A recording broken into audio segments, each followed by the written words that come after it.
Waiting for it to register that we are live.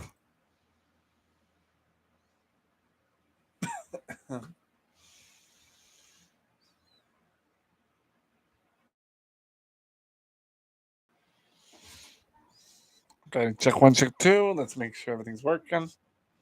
Check one, check two. Yep.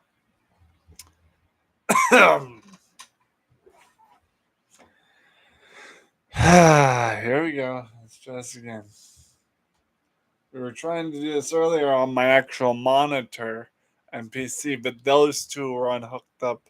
On okay. So here's the thing, folks. We are redoing this on my Windows laptop, the thing I usually bring to my mother's, because every time it seems we tried to run a live stream on the PC, it kept disconnecting from the internet.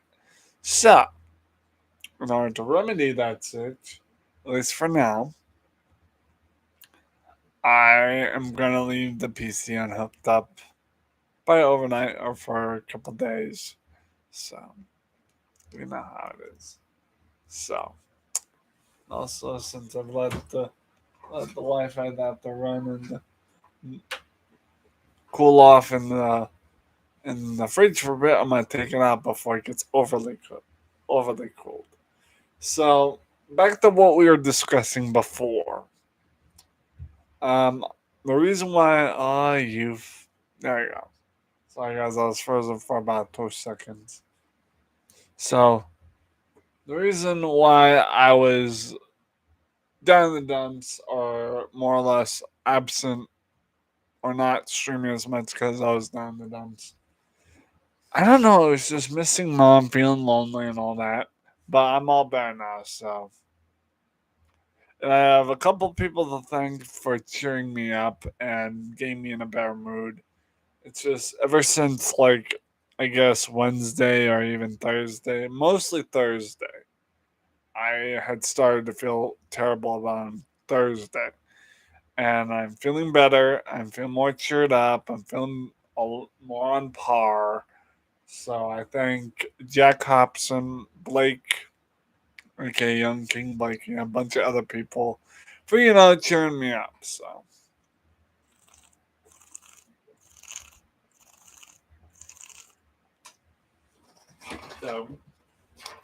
as you guys know, it's Friday, so I am not 100% sure what I'm gonna do tonight because every time it seems I've tried to run a live stream on that PC, it's disconnected, and I'm trying to. My only thought process is that the PC's overheated inside, so it needs a couple days break. But hey, yeah, now if you know, you know. So what am I supposed to do? But it is what it is, and with that being the factor, I'm just gonna leave it as is.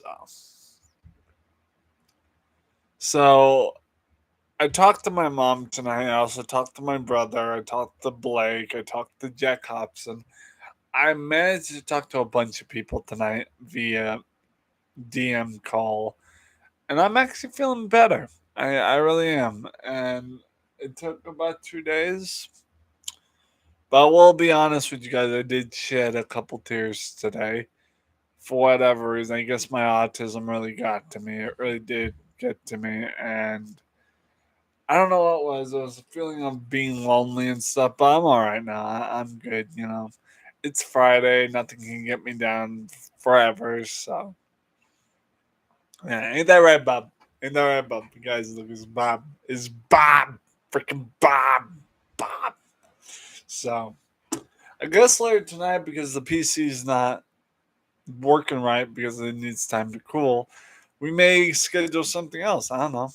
We may figure something else out. I don't know. I'll have to figure something out. But we always do. And it's one of those great things. My mom and I were talking about what would be like to live in Canada and with all the crap all that's going on with money and different things going up in the US and all that. My mother and I and also some other people I talked to today Or like what we all thought the idea of what would it be like to live in Canada? Like but here's the thing. I grew up in the US. I grew up in New England. I was born in Washington State, like Bellingham. And growing up in New England's been kind of my lifestyle since childhood.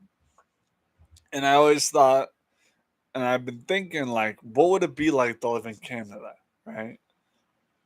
What would it be like? And I know there's some people out there, in my community as well as anything else, that know I know about Canada because one, they've either one been there or have lived there a long time. So so I have to think about it. It's like, what would it be like to live in Canada? Let's make that the subject talk here. What would it be like, you know, to live in Canada?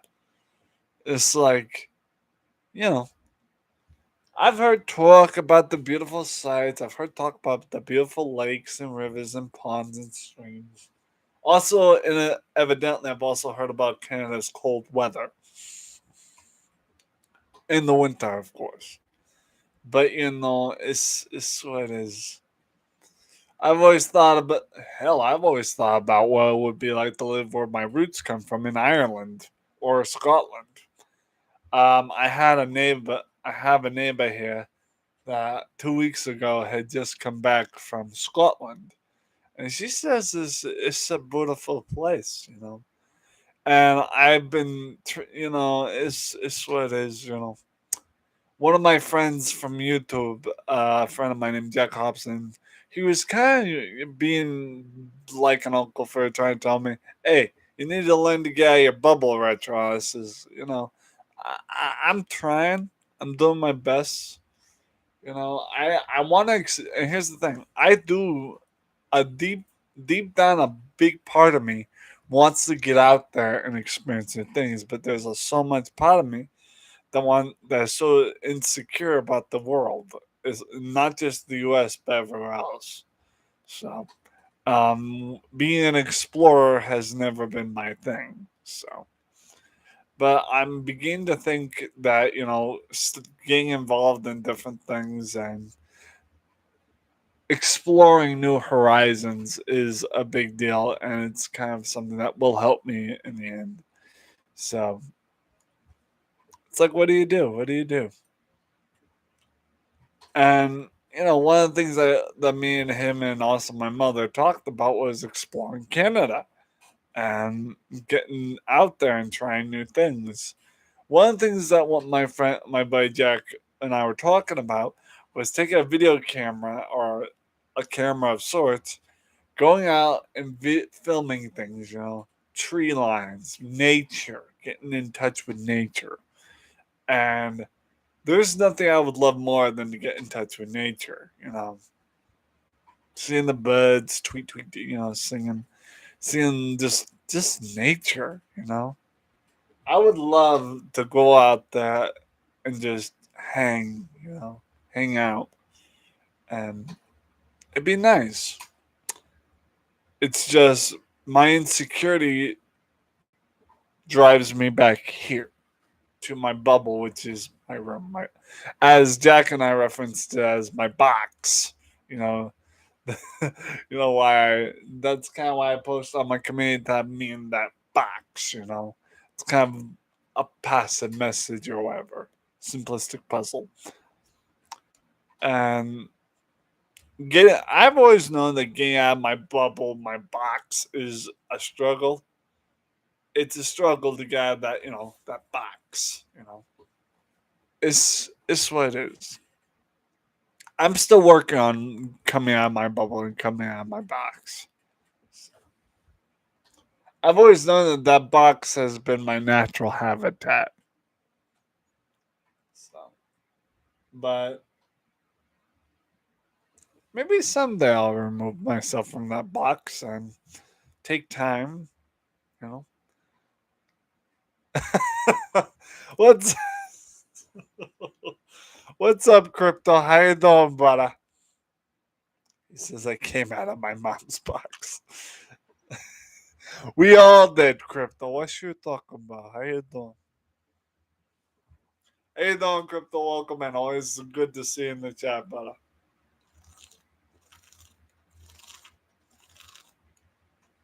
It's good to see you, Crypto. How's your day, man? Well, I can tell you, Bob's been in a situation of being a box. I mean, come on. He's been in a couple boxes. So, but the bottom line about it is like coming out of my inner box, not just what you say coming out of our mom's box. So far, so good. Hope you're doing good too, Lil. I'm doing good, but I'm not gonna lie to you, Crypto. I was feeling bummed out and feeling all down the dumps and feeling gloomy and all that. Feeling gloomy and all that for the past 2 days. But I feel better now. I actually, and I'm not gonna lie to you, Crypto. I actually shedded a couple tears today. Hey there, hey there. Do you mind if I join the stream? Uh, Jerry Chicago. With all due respect, this is not a panel, brother. With all due respect, JR, this is not a panel. I'm doing this like straight from YouTube Zap. So maybe another time, brother. I wish it was a possibility, but I can't. I can't do it straight from the YouTube app. With all due respect, buddy. No offense. But thank you for popping in, JR, for popping in and showing support, dude. It seems like you're doing a really good job at that. So, and sorry about the glitchiness, guys. This laptop tends to lag sometimes due to the Wi-Fi. So, JR says, "Take care. You take care too, buddy. It's good to see you." So, you take care too, JR. It's good to see you, buds. But like I was saying, coming out of my boxes or my inner box or my bubble is something I've struggled with for years. It's something that has made and defined me to be an introvert. So, and most people would think, like me being myself and being outgoing like I am, would identify me as an extrovert, like going out there meeting people. But here's the thing: I've been an introvert for most of my life. So that's how it is. And thank you guys for the 3 likes. I appreciate that. So I've been an introvert for a while, and I can't. Here's the thing: I can't remember the time where It's very vague in my head. The last time that I was categorized as an extrovert. So now every time you mention box, it's making me laugh. Hey, you did that to yourself, Crypto. That's not my problem.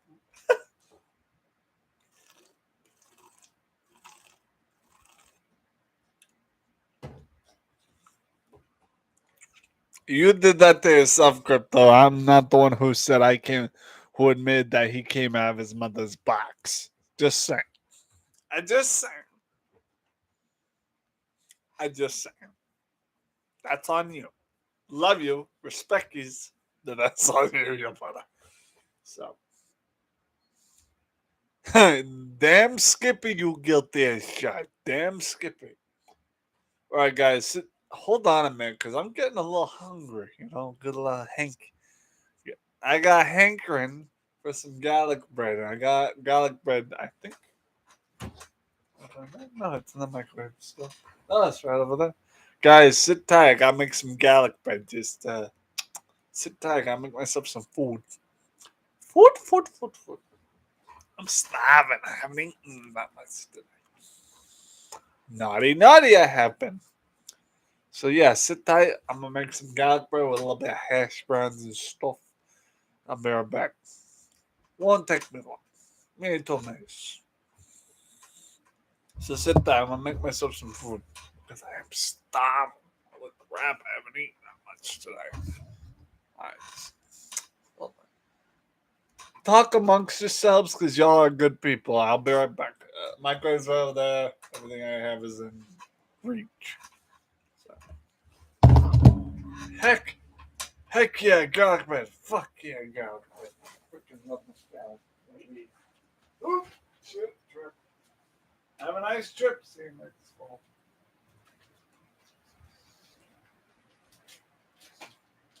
Have a nice trip. Yes, see you next fall, you brother.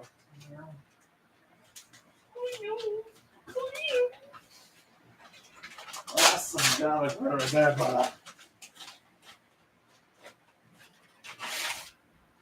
You see that? You see that? That's a loaf right there. That's a loaf. Oh no, Cleo. William, that's not gonna help with some uh, a little hash in there. Some hash brown, old hash brown. No, that's break, apply, and then go. I think about a minute and a half of the Alright. Godman tends to cook a lot faster than most. Butter goodness, they say. I was like a hamburger way back Thursday. Hell in a handbasket. I'll take a hamburger. What do you mean? What do you mean? I think she did. Or not. What? I should cook. Alright.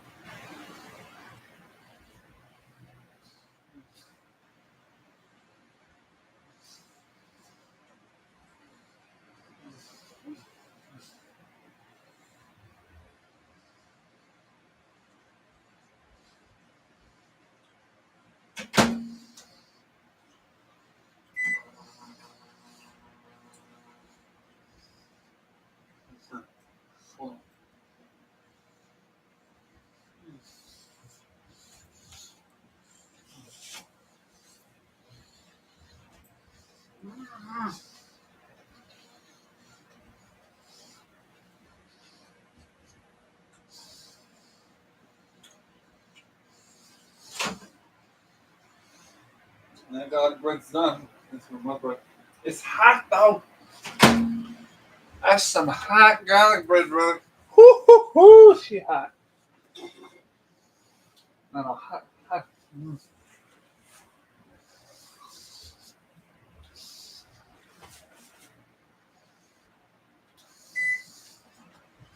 Garlic bread is hot. Ah, shit.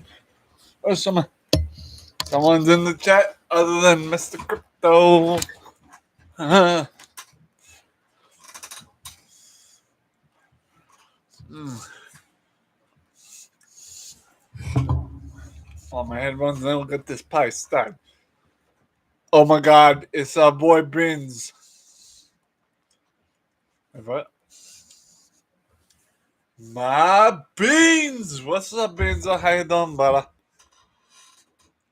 Huh. What's up, buddy? What's up, Beans? How you doing, bud? Got some garlic bread and some hash browns. Mmm. That's right. Me too.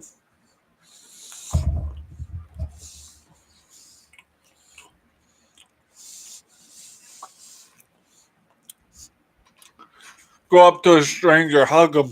Then he'll say, "Why are you hugging me for?" And then you'll say, "God told me to." Because it's Friday. You get away with any excuse on Friday, I feel.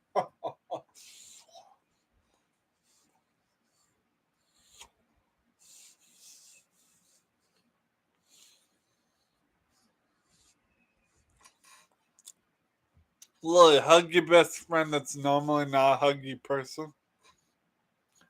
He'll look at you and he'll say, "What are you hugging me for?" And then you look at him and say, "Brother, because God told me to, because it's Friday." And it's like, yeah.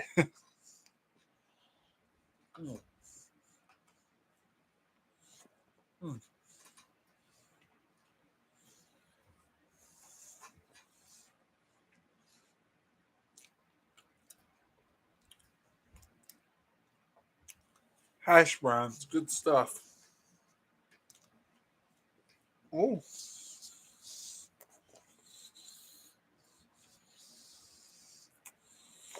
So, mm,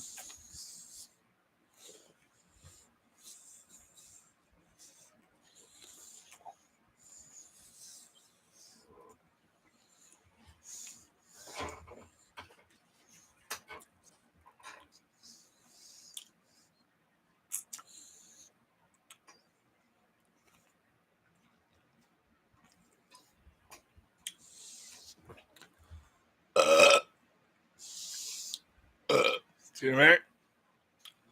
On God, baby. There. Oh, that's a big G. Ooh, that's a big bush. You know what they say?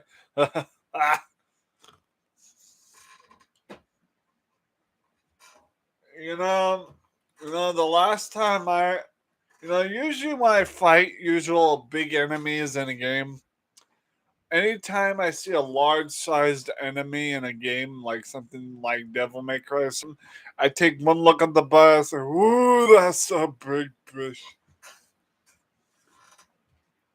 You know what I mean? Am I wrong?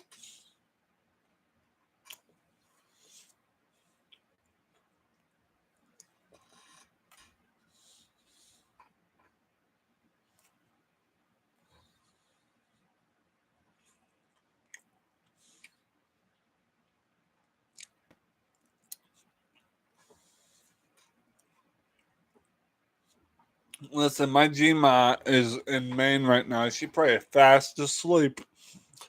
My Grim normally doesn't stay up late anymore. It's like, ish, I'm used to being the night owl of the group. my grandma, I talked to my grandma the other night. She's like, oh, we're just rolling cigarettes, as she normally does. And I asked her I asked her because she said she was having trouble rolling the cigarettes. And I said, why are you having trouble? Don't you have that automatic thing? She said, yeah, but it broke. I'm like, shit. so,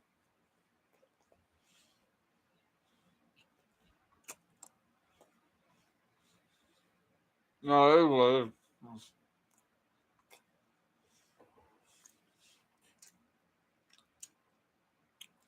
The day I get a huge ass sandwich is the day I win the lottery, you know what I mean?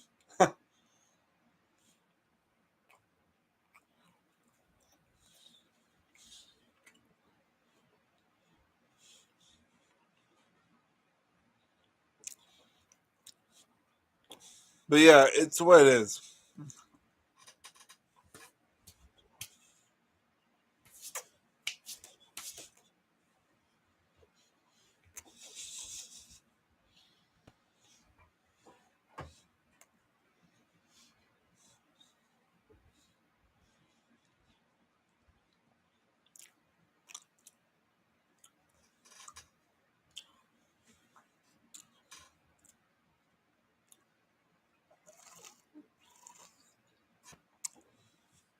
I'll tell you this. Excuse, not that. That was not part of the script. Read the script, you jackasses. Um, Applying the butter from the garlic bread, the garlicky butter from the garlic bread to the hash browns themselves, made it a really delicious hash brown. You know what I'm saying? Add like garlic butter to hash brown. It's so nice. It's so nice.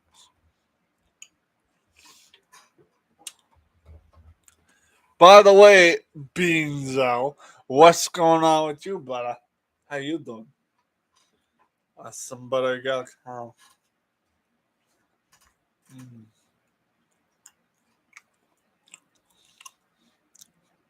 That's really good garlic bread. This is the stuff that a man could dream. That knowing on the man like me, it could dream. You chilling like a villain? All right, brother. Beanzo chilling. He says he's gonna stream later. Well, that's nice. Mm, mm, mm, mm.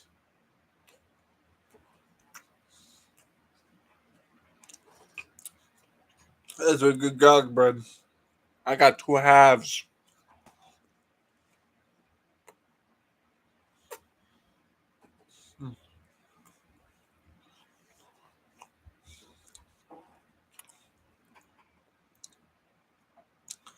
There was a pizza joint down in Farmington that we used to go to.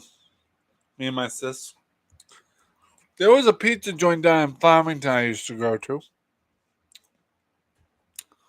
Pizza says, how you been, bro? I've been doing. I've been iffy for the past 2 years, but I'm better now. Mm. Bread is so damn good. Garlic bread, especially, you know. Mm.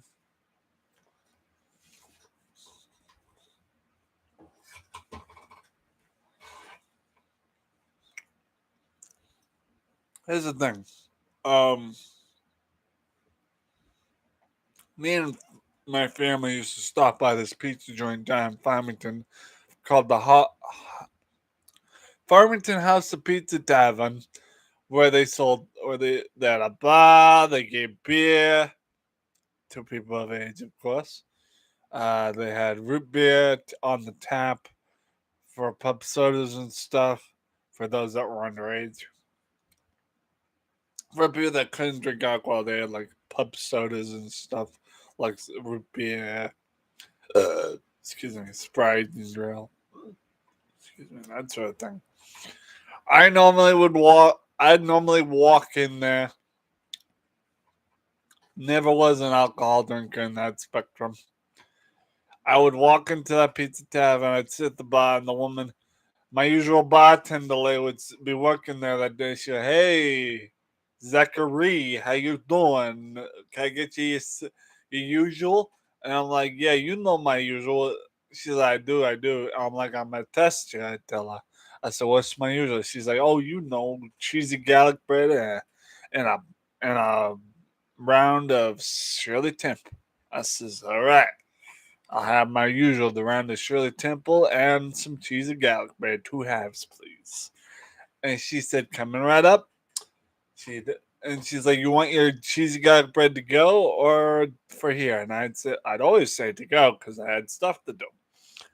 So she'd tell the cooks out back in the usual moss that she needs 2 cheesy garlic bread halves on the double. And I'd get my cheesy garlic bread, drink my Shirley Temple, pay my fare of pay my tab of the current tab I have of the cheesy garlic bread and the Shirley Temple, and I walk my ass out of the bar happy as a clam. Oh.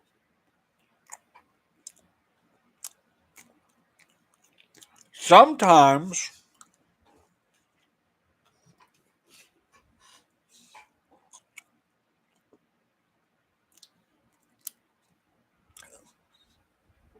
if I'm feeling frisky that day or feeling froggy or not feeling good, like in a bad mood, the bartender lady see me come in completely down in the dumps. She'd be like, so you're in that mood today, eh?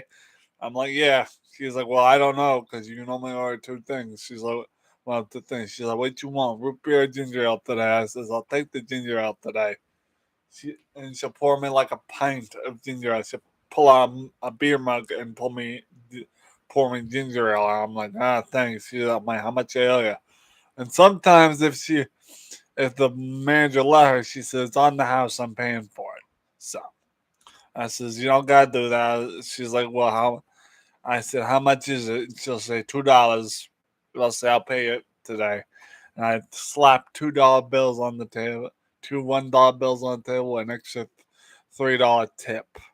Because that bartender lady I knew at the Farmington House of Pizza Tavern was a nice lady. She was real nice. Mm. I missed that going there. I walk out of that tavern that day. I'm pretty happy. When I go home, I tell my mom I'm feeling.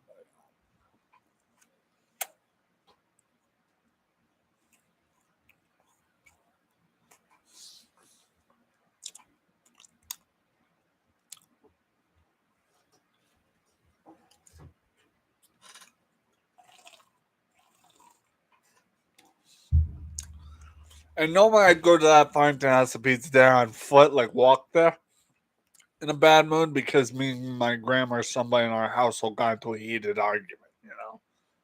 Normally it's normally I go there in a bad mood to drink ginger ale root beer if I'm in a bad mood because someone and the family and I got into a heated argument or something,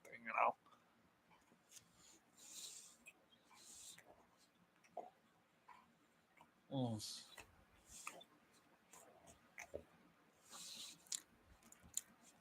I'd go there and the bartender lady be working there. She's like, "Hey, you look like you're in a bad mood. What you want today?" I like my usual root beer and a slice of pizza. She's like, "You just want a slice today?" I'm like, "Yeah, just a slice." And my stomach's not feeling too good. She's like, "Well, I recommend ginger over." And this is how good that bartender lady is, right? She knows she's there for business. She knows she's there to work and get paid. But she's nice enough to tell her brother, like, "Hey, your stomach's upset. You should probably just drink a ginger ale today." And the manager woman, the boss, even told me after, she's like, "Yeah, you should probably just drink a ginger ale today, and maybe some garlic bread without cheese, eh?" That's how much I love that bar, the Farmhouse of Pizza Time, because even though they were there to make money, they also knew to look out for the people. So, so woman, I thought, you know what? No, if that's what's gonna help my stomach, I'll just take a slice, half slice of garlic bread without the cheese and a large ginger ale. Like, all right, come right up. And those people were so nice to me. They looked out for me, even though I was just a customer. And they had a young lady working there. She's like, "Hey," and the young lady I went to school with, and she's like, "Hey, Zeki boy, how's it going? How's it hanging?" I'm like, "I'm doing good." She'd be coming in, the girl be coming in for work that day for her shift. And she said, "Hey, why are you down the dumpster?" I'm like, and I tell her about it. She'd be like, "Oh, you know." Mm.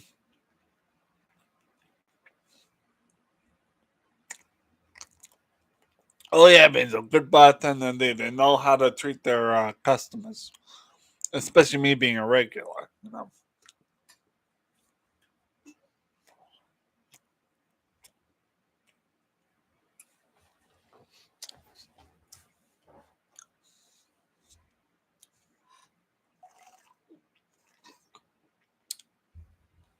One time I walked into the bar, that tavern, the Farmhouse of Pizza restaurant tavern, and I was really not feeling up to it.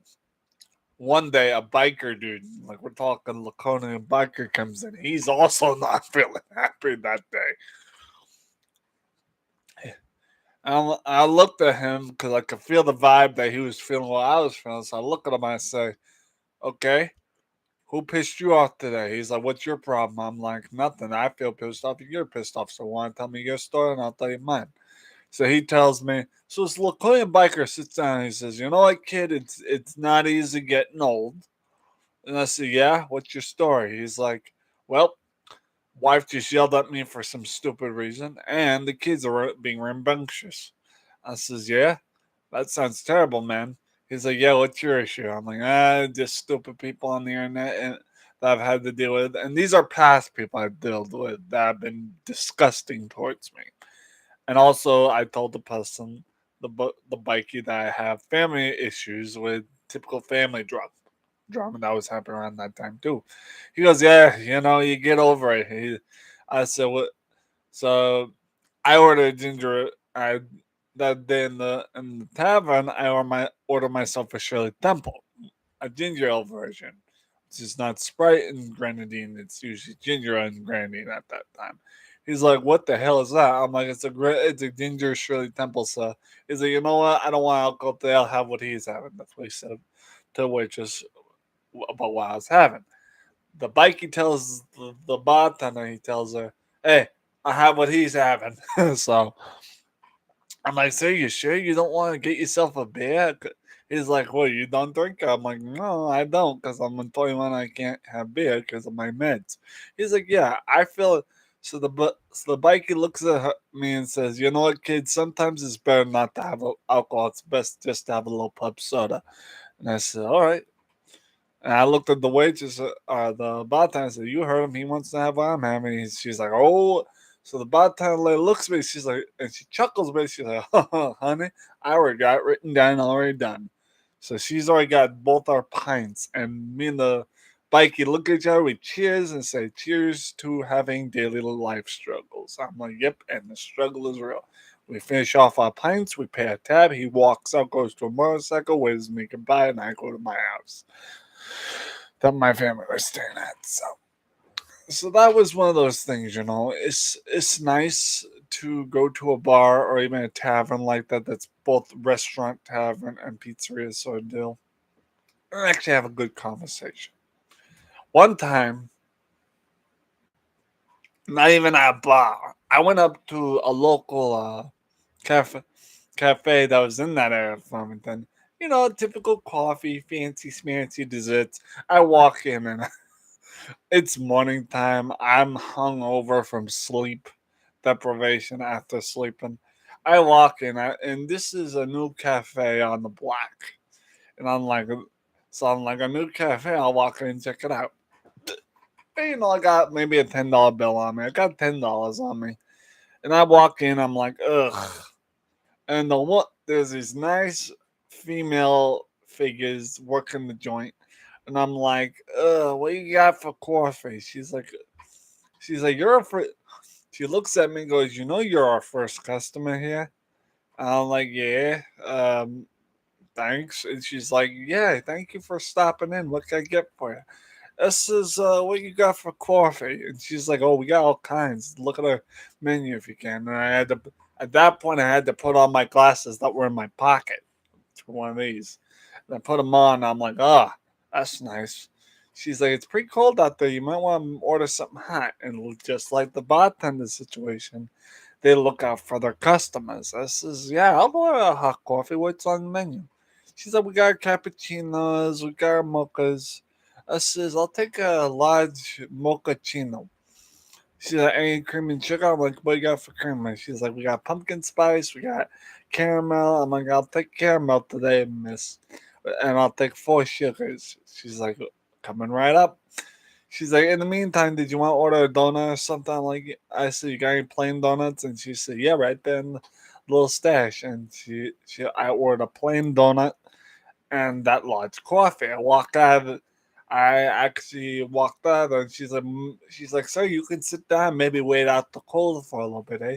So at the time, guys, I had a flip phone, and flipped open my phone. My mother's already awake around that time. I call her on the flip phone, dial her, and says, and I call her. I'm like, hey, ma, I'm over at this new cafe up in downtown Farmington. I'll be home in a little bit. She's like, what are you doing there? I'm like, I'm having my coffee and my donut. I'll be home.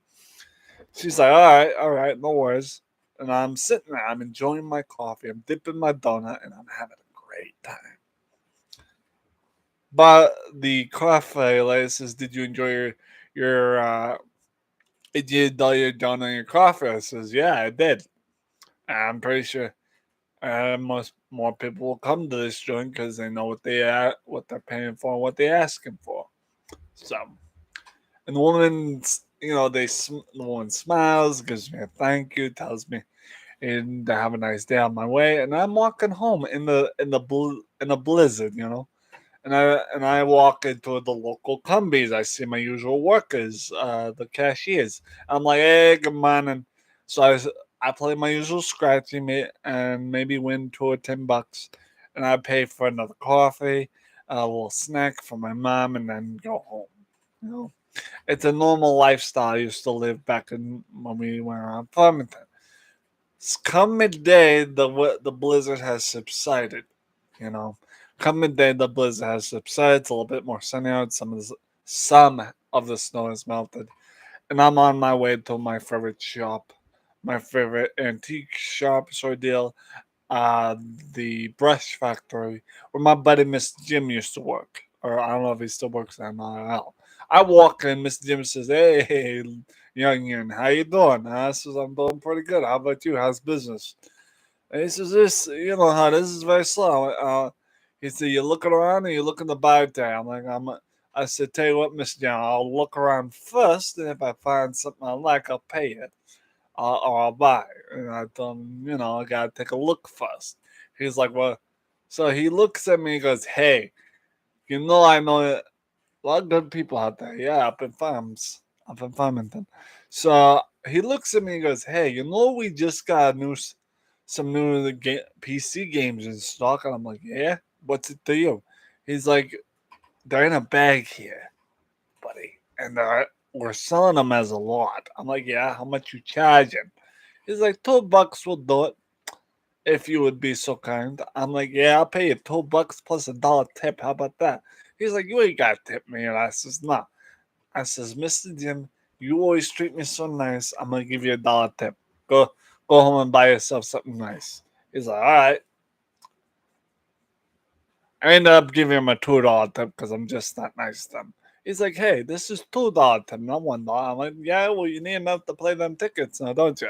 He's like, "Yeah, yeah, yeah, you're right." So I come home with a bag full of discs, and surprisingly, they're not all that badly scratched up. So I come home and I'm telling grandma, Gma about this, and she's like, "Oh, you got a bag full of this? What's the this?" I'm like, "Grandma, these are all PC games from back when." She's like, "Well, yeah, let's open up and take a look."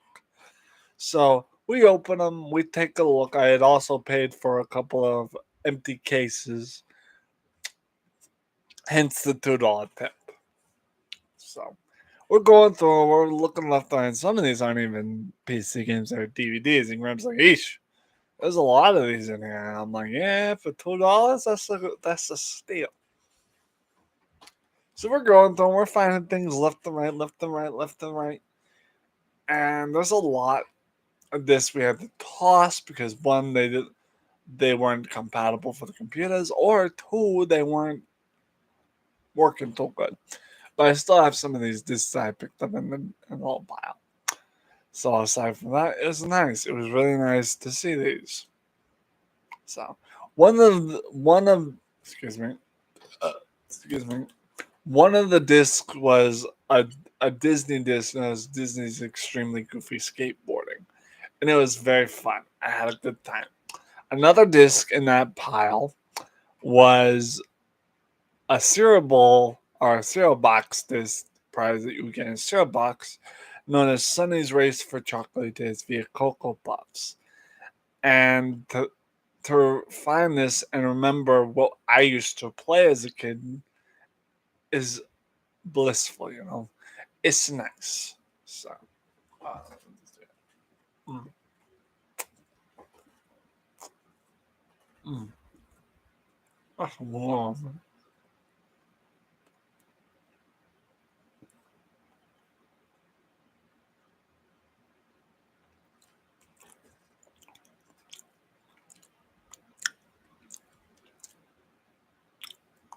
Now, I'm gonna tell a quick story about what happened over at my sister's while I was away. During the weekend when my sister was still there, I wake up. It's probably about 8 a.m.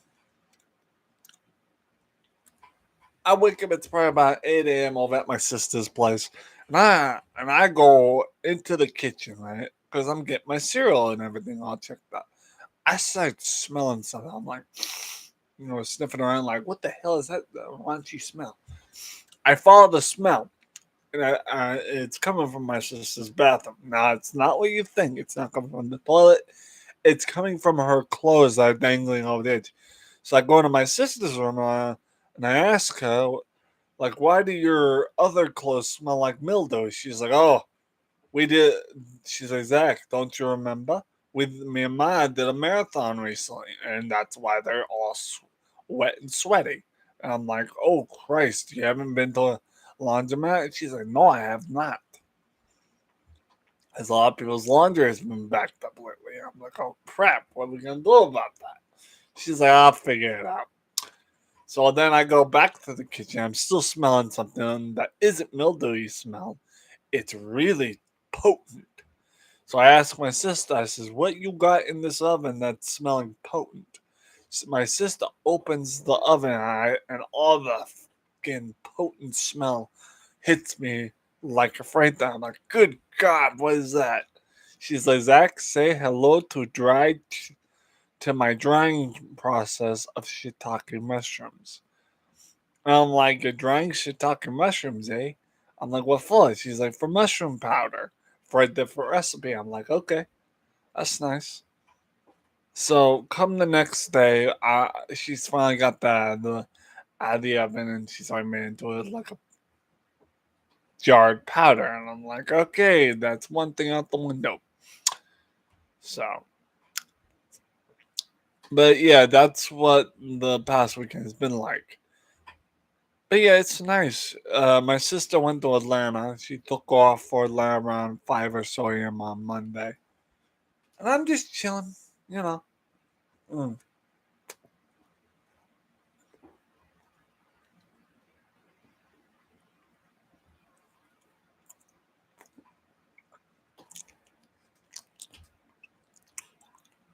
So mom, being mom, she wakes up probably Saturday or Sunday, and she tells me, hey kid. I says, hey ma, what's up? How you doing? She goes, well, if you want something to make for a sandwich, you gotta use this chopped ham. I'm like, chopped ham? What do you mean chopped ham? She said, look at the fridge. So I go in the fridge, in my sister's fridge, because she has. Hold on.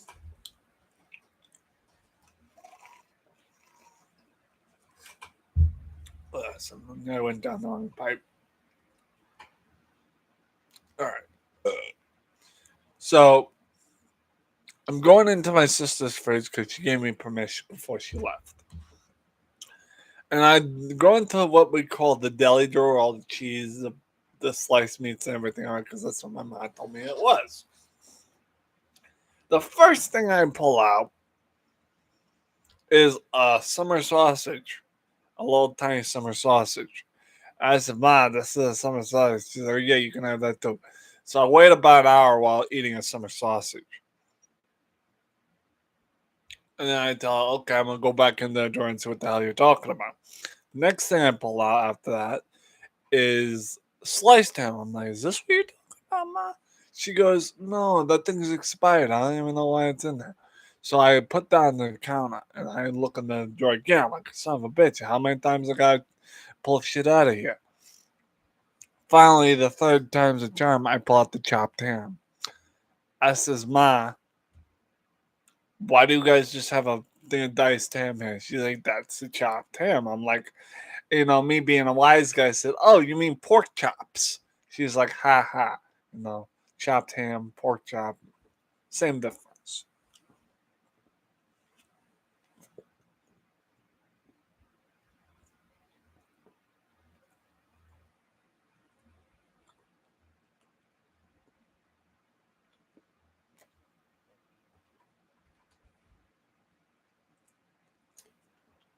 But you know how it is. Hmm. But yeah, my mom, at the end of the day, we had a good meal. Me, I came back here, felt down the dumps.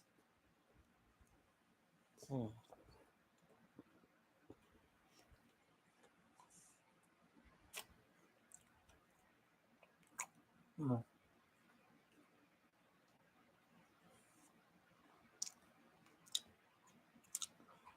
But yeah, basically for the past 2 days, I've been feeling down the dumps. But I'm a lot better now. I had people to talk to, and it's good. Get shit off my chest. So it felt good to get something off my chest to a friend or two. And also talk to my mother, talk to my brother who lives in Boston. It is what it is. So, oh, mm. Mm.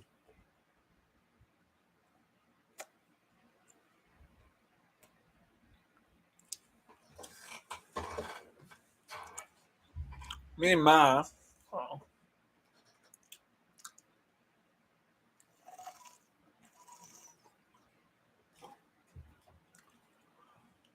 me and Ma took a trip down memory lane, right?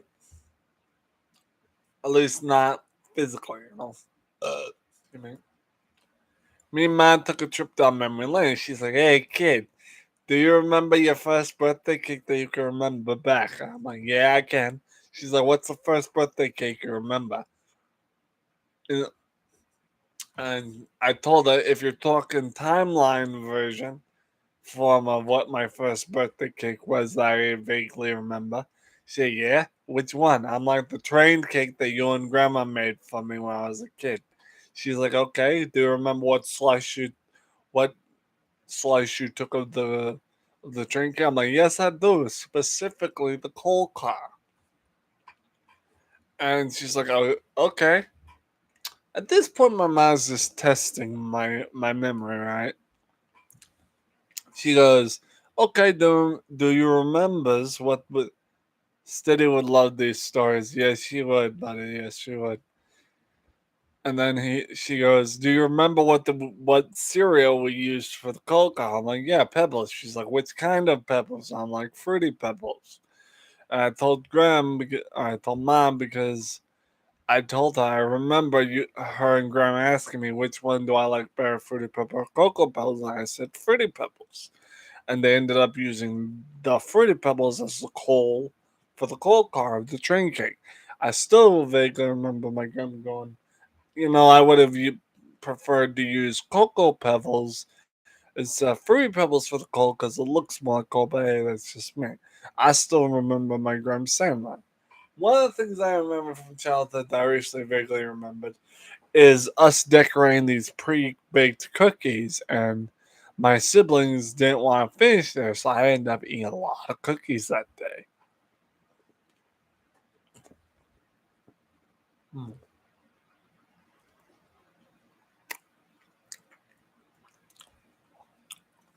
One of the things I remember growing up was the Pillsbury cookie rolls. They're cookies that come in a roll of dough, and you slice them. They have a picture on them within the dough, and we're supposed to slice them off, kind of like salami, and you put them on a cookie sheet and you bake them. So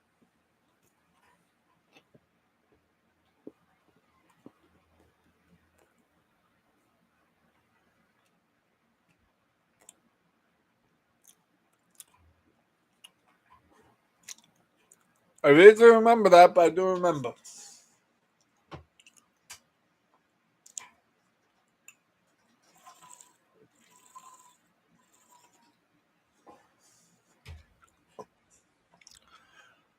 Another thing I remember, from my childhood was when my friend Charlie was alive before he passed away. He was a kid my age at the time. I remember he had like a lot of like cosplay. We're talking costumes. He had a lot of costumes. We're talking like, ca- capes, cloaks, you name it. He had a lot of capes and cloaks. And also costumes, like we're talking like Darth Vader, Stormtrooper, stuff like that. All them types of costumes. And a lot of times, me and him like to do cosplay and make believe.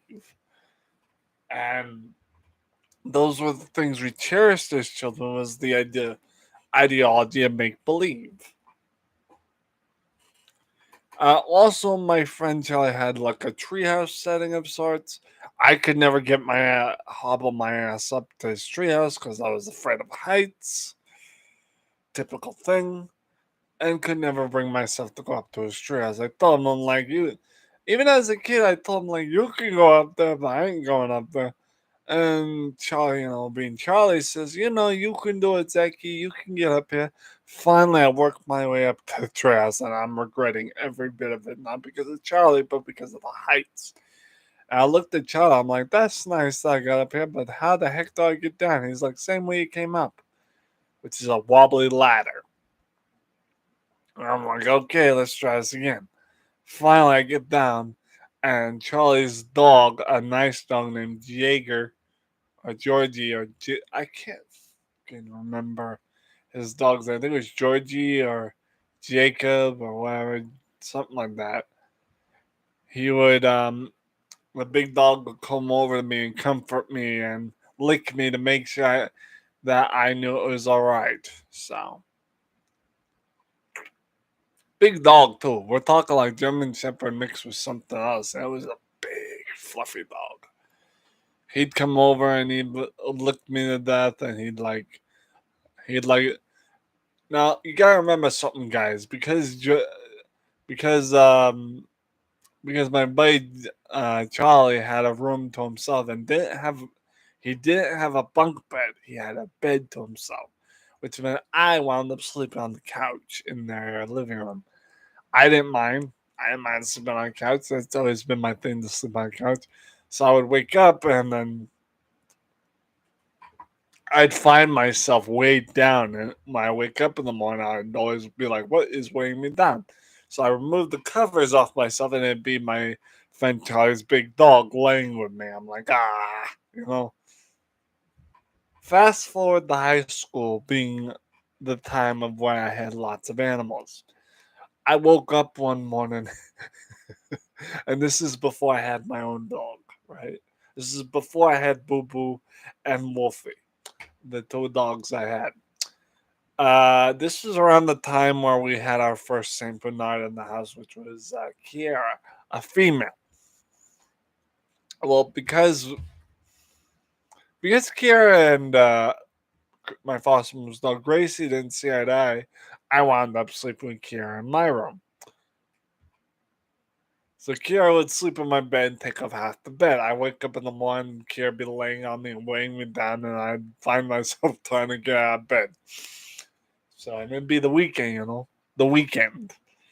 And Kiara is an older dog. She'd wake up and she'd look at me like, "Where are you going?" And I'm like to give me that look like, "Where are you going? Where you think you're going?" And I'd be like, "I'm going to the bathroom." So, and at the same time, along with having a Saint Bernard in the bed, I also kind of slept with someone else's dog who liked to come upstairs and scratch at the door. His name, and he was a Chihuahua named Conan the Barbarian. That little dog would come upstairs, like climb the stairs around probably 9 or 8 p.m. at night and scratch at my door. I'd open the door and like, "Come on in, Conan, it's time for sleeps." The dog would climb into bed and snuggle with me. And Conan, being a Chihuahua, was a very snuggly animal. He also knew when to wake me up for school. Conan was a nice dog. He was really nice, and I miss him.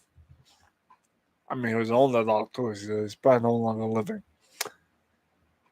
Aside from that, Conan shared the bed with me with my kitten Thorin. My gray kitten Thorin would share the bed with me with Conan. They'd snuggle each other. Thorin would wake up and stretch and then go right to his scratching post, whatever he liked to do. And Conan, being an older dog that knew his routine, would wake up, lick me in the face so I could let him. Excuse me. So I could let him out, and it'd be around summertime. So I would wake up, be my summer vacation. I'd be waking up, go downstairs for a cup of coffee, and probably start my chores, and then go back to what I was doing, which would either be sleeping, taking a nap, or probably playing some video games on the Xbox 360. My foster uncle Jody would wake up and say, "Hey, have you had your breakfast this morning?" I told him, "Dude, I just had coffee. What's on the menu?" He's like, "I got some eggs. I'm thinking we should cook some eggs and maybe some bacon. What you think?" And I go, "Yeah, that wouldn't mind." Around that time, our buddy Christopher, our neighborly friend Christopher would come on. He's a big guy from New York, talk like me, but obviously not from New England. He go, "Hey, Zaki boy, what's going on with you?" And I say, Christopher, how you doing?" He go, "Hey, I just popped by to deliver something to your mash, you man." So dogs are the hello, Stay. How you doing, sweet pea? She said dogs are the best to cuddle with. I sleep with my long dog every night. I'm here. She's so sweet. Nice. So I'd go hell when around the time when my foster mom's dog Gracie started getting. I don't know what it was because Gracie's a tough dog. She's a bull mastiff Rottweiler, and that's a big dog and a very very tough dog to breed. But around that time, I guess the third year of me living at my foster mom's, she started to, I guess my dog, foster dog Gracie, started to like me a lot more and grown attached. She she ended up like starting to scratch at my door after Conan was no longer there and everything, and she'd crawl on the bed with me, and I and she'd sleep with me, and she'd look at me while I'm sleeping, and finally she'd doze off to sleep. And at one point in the night, Gracie would go to the floor for whatever reason because the heat in my room was terrible, and she'd find herself sleeping on the floor due to trying to cool off, at least during the summertime. And Gracie, being friendly towards the kitten that I had, she was very friendly towards the kitten, very motherly. She would, my kitten would come out of its little cat house and go to take a look at, Gracie being. She'd be very curious of Gracie. She would go over and say, meow at Gracie, and Gracie would wake up and open like one eye, and she'd realize it's a kitten. And Gracie would nuzzle her nose against the kitten's nose, and kitten would lay next to Gracie and all that stuff. And then all hell would break loose when our cat Tigger would come in because Tigger would want to play and Gracie would just want to sleep. So, aside from having Gracie there, we had a couple Pekingeses. I don't even know if y'all know a Pekingese puppy. These are dogs look like, but they're fluffy and they're cute.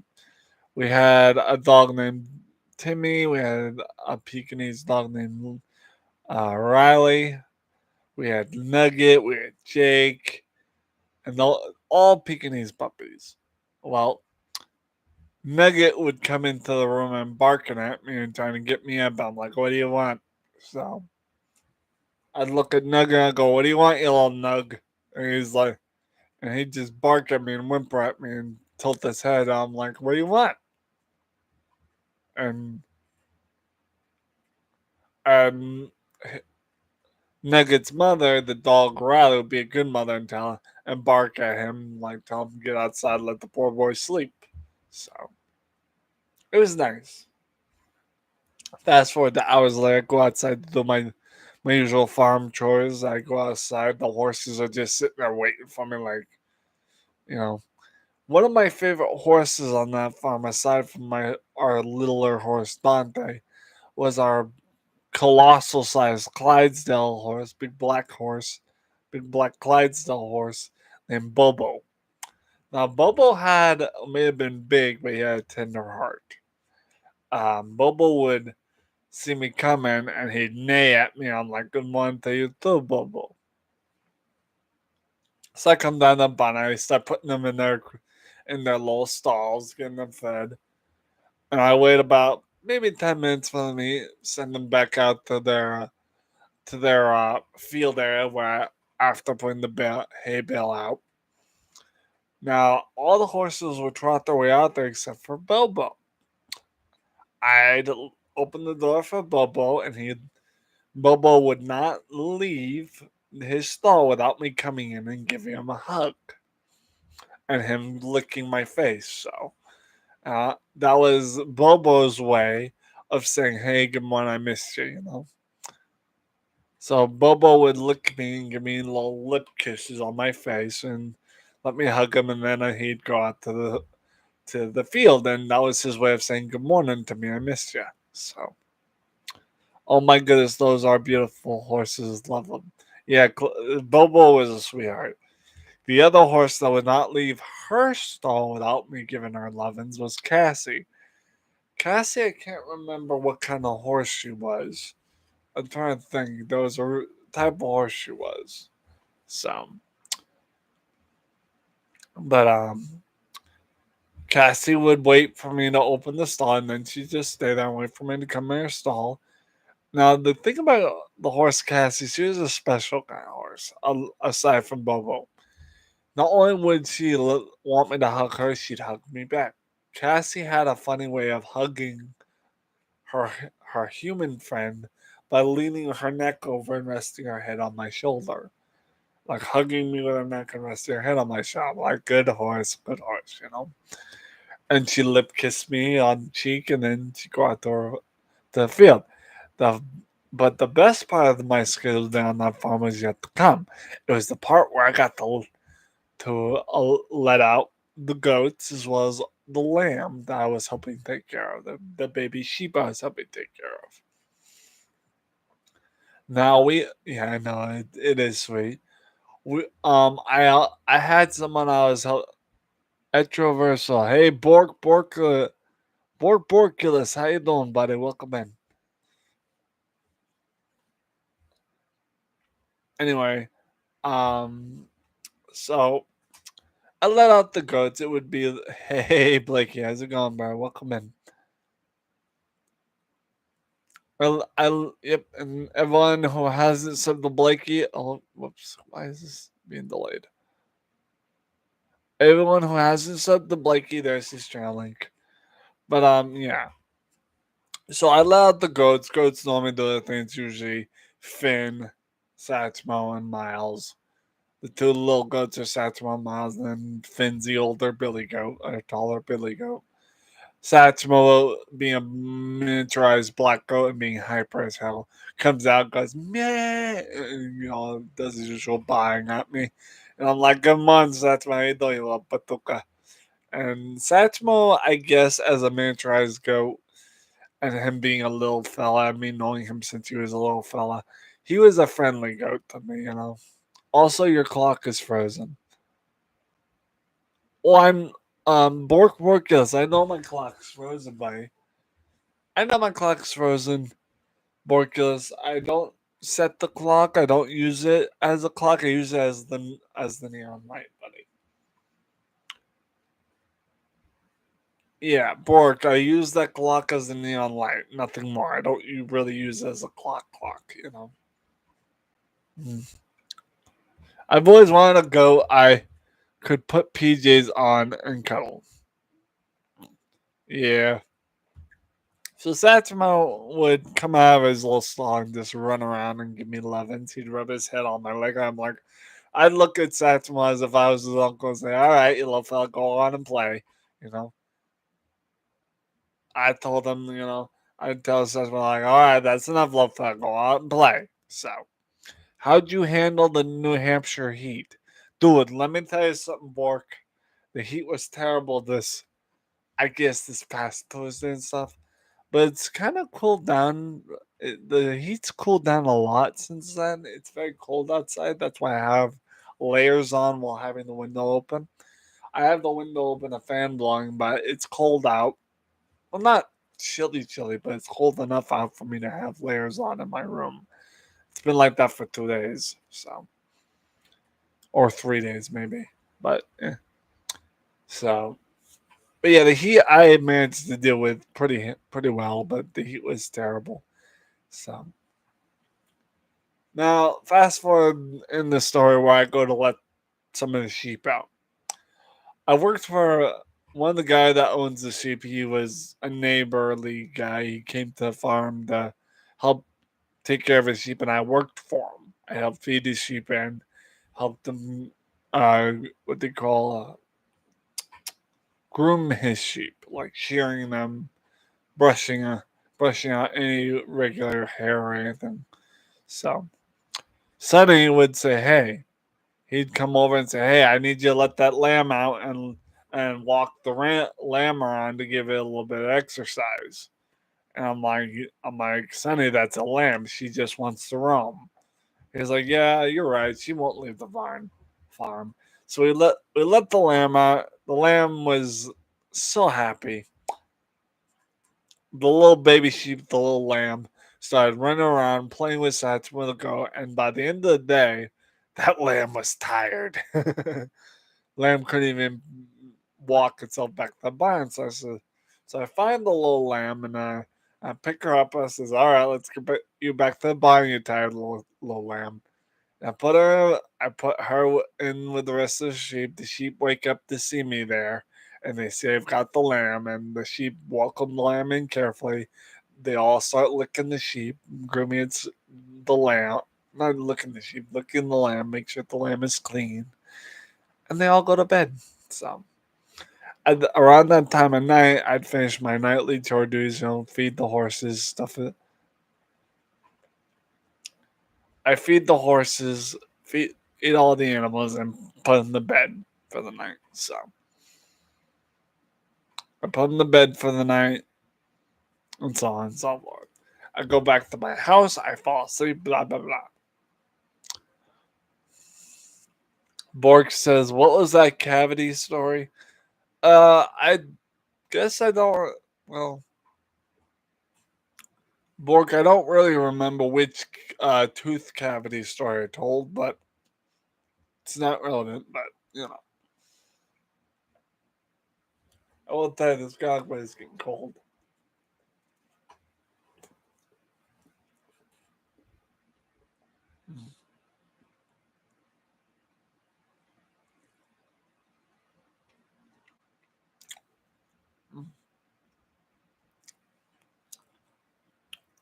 Hmm. 10:08 p.m. at night.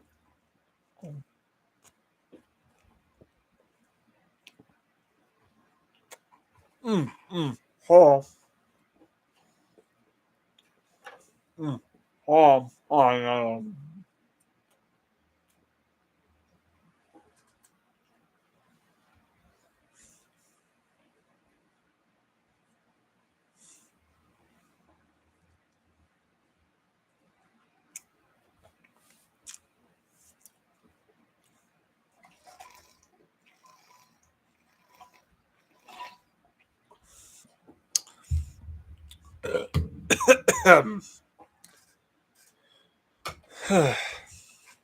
To answer your question, Bork, I did discuss it in this story earlier.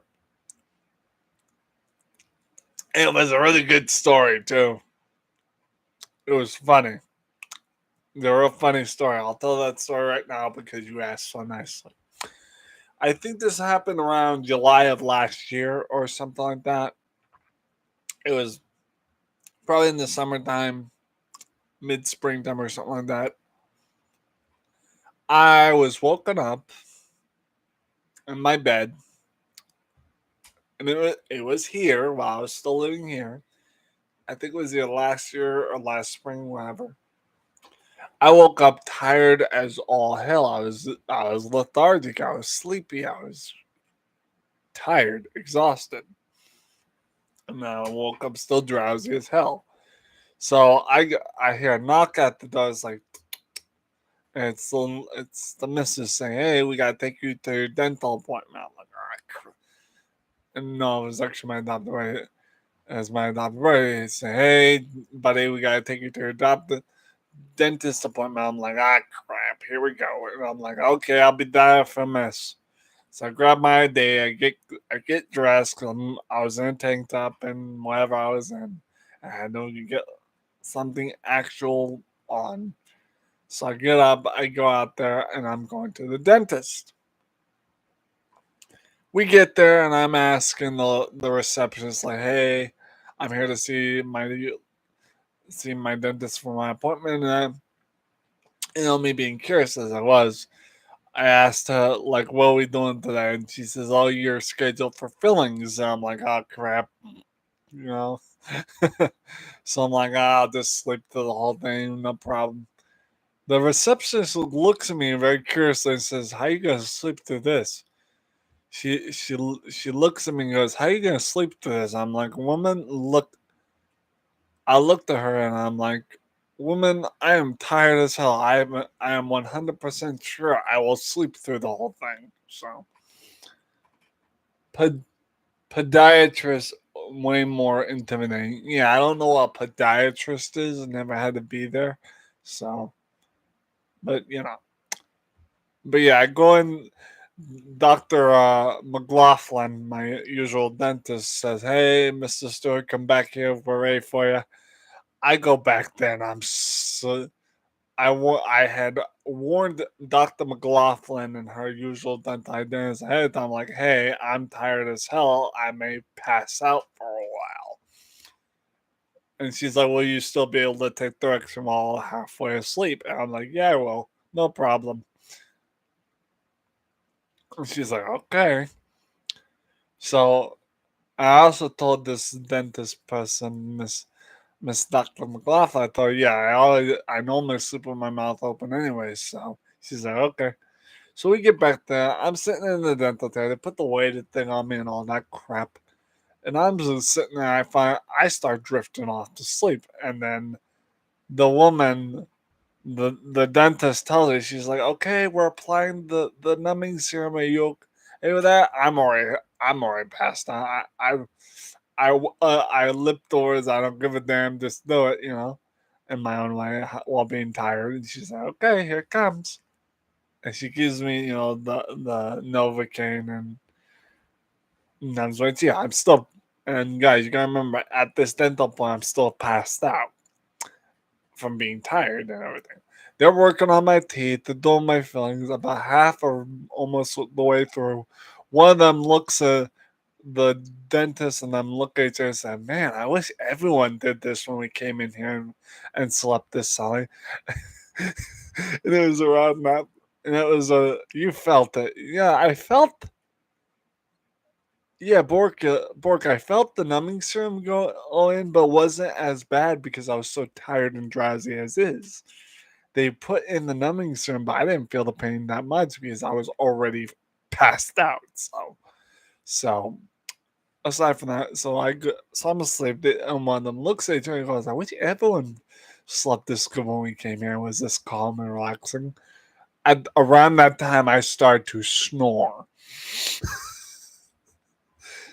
Around that time, I started to snore, and one Dr. McLaughlin, the dentist, lightly taps me on the shoulder and says, "Hey, stop snoring." And I'm like, "Sorry," and I stop snoring. And so, and she continues on with doing the fillings and everything. By the time when they're done, I'm still passed out.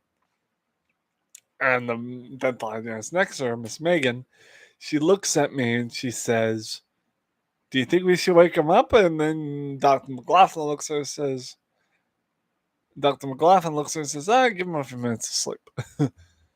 Like he says, Buds, can you call me whenever you can? Barry says, hi, Bubs. All right. Tell Barry I said hi. But yeah, that's the story of me sleeping at the dentist. And with that, guys, I'm actually gonna end because I meant to end about 17 minutes ago, but I just left telling stories. And excuse me, Blake, I'm gonna call you here in a minute or two, so get ready. And I'll see you guys later. Thank you so much, guys, for indulging with this. This was nice to finally get a lot off my chest and everything. And I'll talk to you soon. Bye bye now. Blake, I'll call you here in a minute, buddy. I got you. Later, guys.